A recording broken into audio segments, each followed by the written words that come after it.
ప్రాచీన రహస్యాలు, చారిత్రక గ్రంథాలు అనగానే మనలో చాలామందికి ఒక రకమైన ఆసక్తి కలుగుతుంది కదూ. ఈరోజు మనం అలాంటి ఒక అద్భుతమైన, ఎవరూ సులభంగా ఛేదించలేని ఒక పురాతన మిస్టరీని డీకోడ్ చేసే ప్రయత్నం చేద్దాం. ఈ విశ్లేషణలో మనం మాట్లాడుకోబోయే అంశం నెఫిలీముల రహస్యం. మత గ్రంథాల నుండి మొదలుపెడితే ప్రపంచవ్యాప్తంగా ఉన్న ఎన్నో పురాణాల వరకు వినిపించే ఈ పేరు వెనుక ఉన్న అసలు కథ ఏంటో ఇప్పుడు తెలుసుకుందాం. అసలు కథలోకి వెళ్లే ముందు ఒక ఆసక్తికరమైన ప్రశ్న వేసుకుందాం. ఎప్పుడో పురాతన కాలంలో అచ్చం మనలాంటి సాధారణ మనుషులతో పాటే 10-15 అడుగుల ఎత్తు ఉండే ఒక మహాకాయుల జాతి అంటే జైంట్స్ నిజంగానే ఈ భూమి మీద తిరిగేవారా?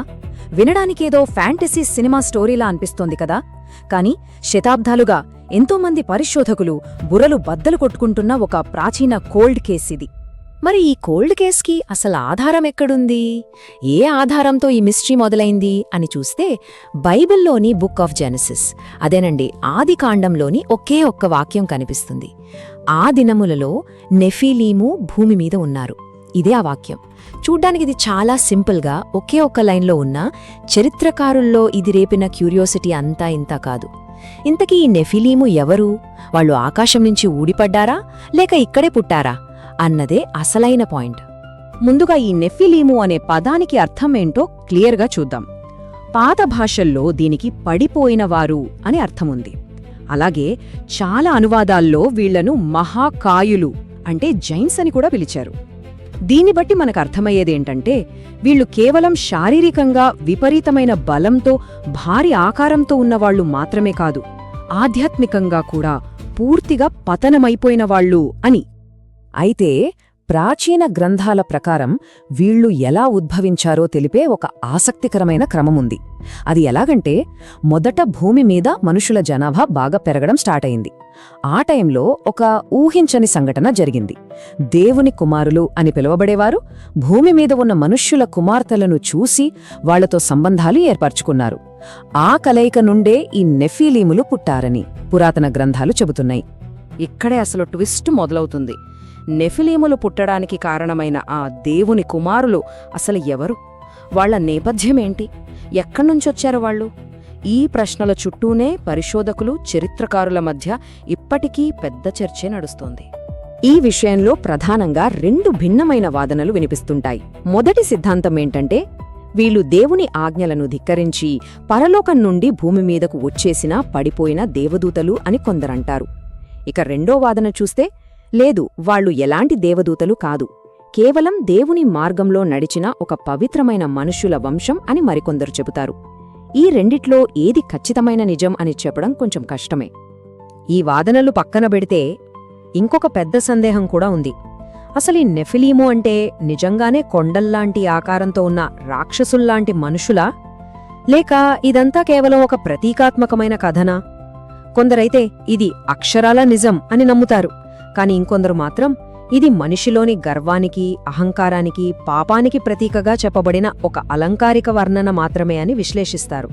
కానీ ఇక్కడ ఇంకో ఆసక్తికరమైన విషయమేంటంటే, వాళ్లు నిజంగానే మహాకాయులు అనటానికి బలాన్నిచ్చే ఒక సంఘటన బుక్ ఆఫ్ నంబర్స్లో కనిపిస్తోంది.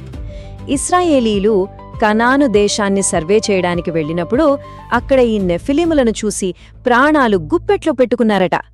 మేము వారి ఎదుట గడ్డిపురుగుల్లా ఉన్నాము, వాళ్ల దృష్టికి కూడా మేమలాగే కనిపించాము అని స్వయంగా వాళ్లే చెప్పుకున్నారు. ఇది వింటుంటేనే అర్థమవుతోంది కదూ ఆ నెఫిలీముల సైజ్ ఏ రేంజ్లో ఉండేదో. వాళ్లను చూసి సాధారణ మనుషులు ఎంతగా గజగజ వణికిపోయేవారో.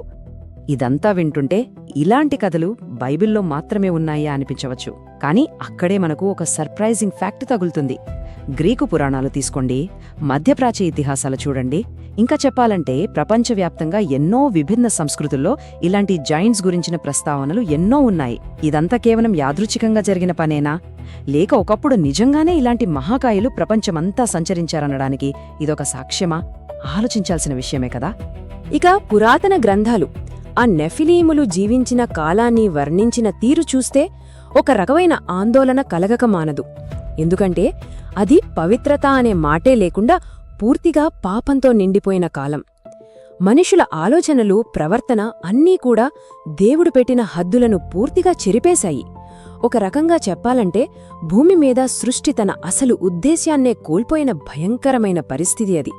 ఆ కాలంలో జరిగిన పరిణామాలను వరుస క్రమంలో గమనిస్తే విషయాలు ఇంకా స్పష్టంగా అర్థమవుతాయి.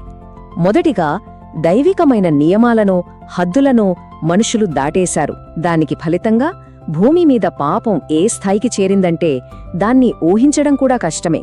ఫైనల్గా ఆ విపరీతమైన పరిస్థితిని అదుపు చేయడానికి, భూమిని శుద్ధి చేయడానికి ఒక మహాప్రళయం, అంటే ఒక గ్రేట్ ఫ్లడ్ రావాల్సొచ్చింది. ఆ మహాప్రళయం తర్వాత ఏం జరిగింది? చరిత్ర పుటల్లో ఈ నెఫిలీముల ప్రస్తావన నెమ్మదిగా కనుమరుగైపోయింది.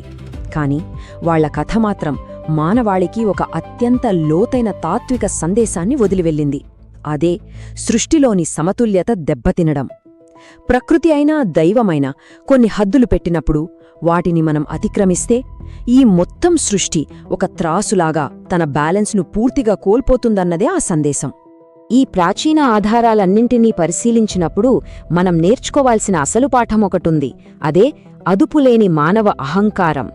మనకున్న అపారమైన శక్తిని దుర్వినియోగం చేయడం, మనకు అవసరం లేని నిషేధించబడిన జ్ఞానం కోసం పాకులాడటం, ఎలాంటి నైతిక నియమాలు లేకుండా ఇష్టమొచ్చినట్లు ప్రవర్తించడం, ఇవన్నీ ఖచ్చితంగా వినాశనానికే దారితీస్తాయని ఈ కథలు మనకు చాలా స్పష్టంగా, బలంగా హెచ్చరిస్తున్నాయి. ఇక్కడ మనం ఎప్పటికీ మర్చిపోకూడని ఒక పాయింట్ ఉంది. హద్దులు మరచిపోయినప్పుడు మనుగడే ప్రమాదంలో పడుతుంది. నెఫిలీముల కథ నిజంగా జరిగిందా లేక అది కేవలం ఒక ప్రతీకనా అనేది పక్కన పెడితే అదొక ఎప్పటికీ ఆచరించదగిన పాఠం. మనిషి తన పరిమితులను మరచిపోయి అహంకారంతో విర్రవీగినప్పుడు తనకు తానే అత్యంత ప్రమాదకరమైన శత్రువుగా మారిపోతాడని ఇది కుండ బద్దలు కొట్టినట్లు చెబుతోంది. ఈ విశ్లేషణను ముగించే ముందు మనందరం ఒక్కసారి సీరియస్గా ఆలోచించుకోవాల్సిన ప్రశ్న ఒకటి ఉంది. ఈ ఆధునిక యుగంలో టెక్నాలజీతో దూసుకుపోతున్న నేటి మానవాళి కూడా ఆనాటి నెఫిలిముల్లాగే హద్దులు దాటేస్తున్నారా? విజ్ఞానం రూపంలో మన చేతికి వచ్చిన ఈ అనంతమైన శక్తిని మనం సరైన దారిలో వాడుతున్నామా? ఈ ప్రశ్నను మనందరి ఆలోచనకే వదిలేస్తున్నాను. ఈ ప్రాచీన రహస్యం ఎన్నో కొత్త విషయాలను తెలియజేయడమే కాదు, ఒక మంచి ఆలోచనను కూడా రేకెత్తించిందని ఆశిస్తున్నాను. మరొక ఆసక్తికరమైన అంశంతో మళ్ళీ కలుద్దాం.